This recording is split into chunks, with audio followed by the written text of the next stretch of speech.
There is a specific type of frustration that rarely gets discussed openly. It does not look dramatic. It does not look like failure. It looks stable. It looks responsible. From the outside, it even looks successful. And yet, internally, it feels like being left behind. You studied. You respected deadlines.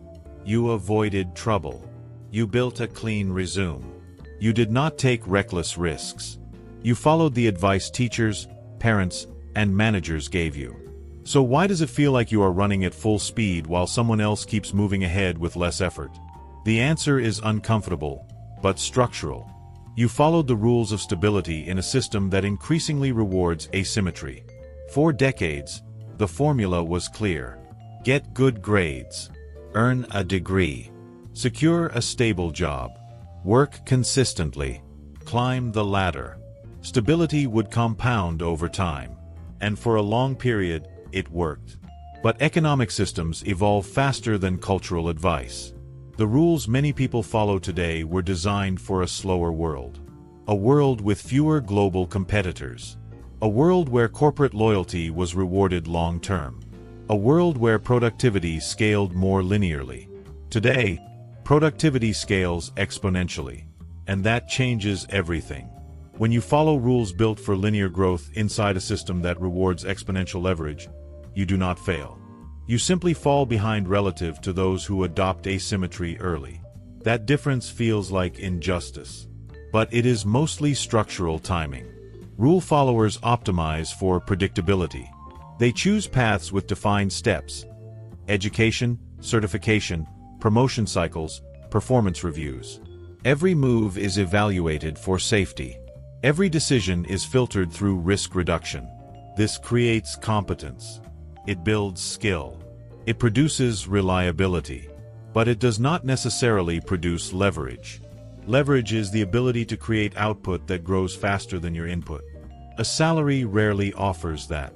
No matter how high it becomes, it is still tied to time, approval systems, and organizational ceilings. Meanwhile, someone who appears less disciplined might choose unstable routes. Building a product, launching content, investing in volatile markets, joining early-stage ventures. Many of these attempts fail. But a single asymmetrical outcome can move them years ahead in financial trajectory. From the outside, it looks like luck. From the inside, it is exposure to variance. Rule followers often delay exposure to variance. They wait until they feel ready. They wait for enough savings, enough credentials, enough certainty. But asymmetrical systems reward early participation, not perfect preparation. By the time the cautious participant feels safe enough to enter, the highest growth phase may already be gone. This creates a psychological shock. You look around and realize peers who once seemed less disciplined now own assets, equity, or scalable platforms. Their risk tolerance exposed them to volatility earlier.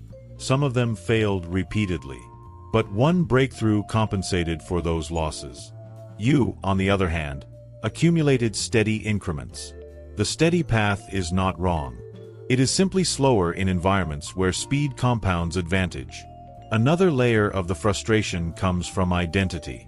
If you built your self-image around being responsible and intelligent, it becomes psychologically painful to watch impulsive personalities move ahead. It feels like a violation of moral order. You did what was right.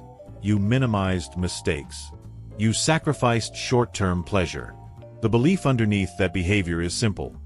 Discipline guarantees proportional reward. But modern markets do not operate proportionally. They operate asymmetrically. In asymmetric systems, one outcome can outweigh dozens of average efforts. Technology amplifies scale. Capital amplifies reach. Distribution amplifies visibility. A single scalable asset can outperform years of incremental salary raises. When you follow rules optimized for stability, you often underexpose yourself to scalable assets. You optimize for income security rather than ownership. You prioritize promotion over participation. You climb ladders that have ceilings instead of building structures that have expansion potential. This does not mean abandoning stability recklessly. It means understanding the trade-off clearly. Stability reduces downside. Asymmetry increases upside. If your entire strategy minimizes downside, your upside becomes capped by design. Many professionals realize this in their early 30s. They earn decent salaries. They have predictable routines. They are not struggling. But they notice something unsettling. Their financial growth curve is smooth and flat compared to others whose curves spike sharply. Smooth curves feel safe. Spikes feel dangerous. Yet spikes change relative position dramatically. Another psychological trap hides inside achievement itself. High achievers in structured systems become very good at following frameworks. They master instructions. They excel in predefined evaluation systems. But entrepreneurship, investing, and scalable creation rarely come with predefined evaluation metrics. They require self-direction. If you are trained to succeed inside structure, stepping outside structure can feel disorienting. There are no clear grades, no guaranteed promotions, no fixed timelines. You must define the metrics yourself. Many rule followers hesitate at this point, not because they lack ability, but because they lack internal permission. They are waiting for someone to validate the next step. But asymmetrical growth rarely comes with validation first. Comes with ambiguity. That ambiguity feels uncomfortable, especially to someone who built success on clarity. This is why many intelligent, disciplined professionals stay financially behind relative to their potential. Not because they are incapable, not because they are lazy, but because their optimization strategy was built for stability, not leverage. There is also a social component. Following rules is socially rewarded. It earns approval. It avoids criticism. Taking visible risks invites doubt. If you leave a stable path, people question you. If you fail publicly, they analyze your decision. Many individuals unconsciously choose social safety over financial acceleration. But the cost of social safety is often economic delay. None of this implies that risk guarantees wealth. It does not. Many risks fail. Many ventures collapse. Many investments lose money. The point is not that rule followers are wrong. It is that they are playing a different game. If you are playing a stability game in a leverage economy, you will feel behind even when you are performing well within your chosen system. The solution is not self-blame. It is strategic adjustment. You do not need to abandon stability entirely, but you may need to introduce controlled asymmetry into your life. Exposure to scalable assets. Ownership instead of only employment. Projects where upside is not capped by salary bands. This requires a shift in identity. Instead of asking, "How do I avoid mistakes?" you begin asking, "Where is upside disproportionate to effort?"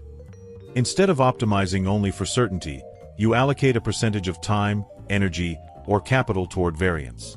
Over time, even small exposure to asymmetry changes trajectory. The deeper realization is this: following rules was never the problem. Following outdated rules without questioning the environment was. Economic landscapes evolve. Leverage increases. Information spreads faster. Scale multiplies outcomes. Advice designed for a previous era cannot fully serve a new one. If you feel behind despite doing everything correctly, it may not be a failure of effort. It may be a mismatch between strategy and system. That realization is not an attack on your discipline. It is an invitation to recalibrate it. Discipline applied to leverage becomes powerful. Intelligence applied to ownership becomes exponential. Stability combined with selective asymmetry becomes strategic. You are not behind because you are incapable. You are behind because you optimized for a game that rewards different variables now. The moment you understand that difference, frustration transforms into clarity. And clarity is far more powerful than blame.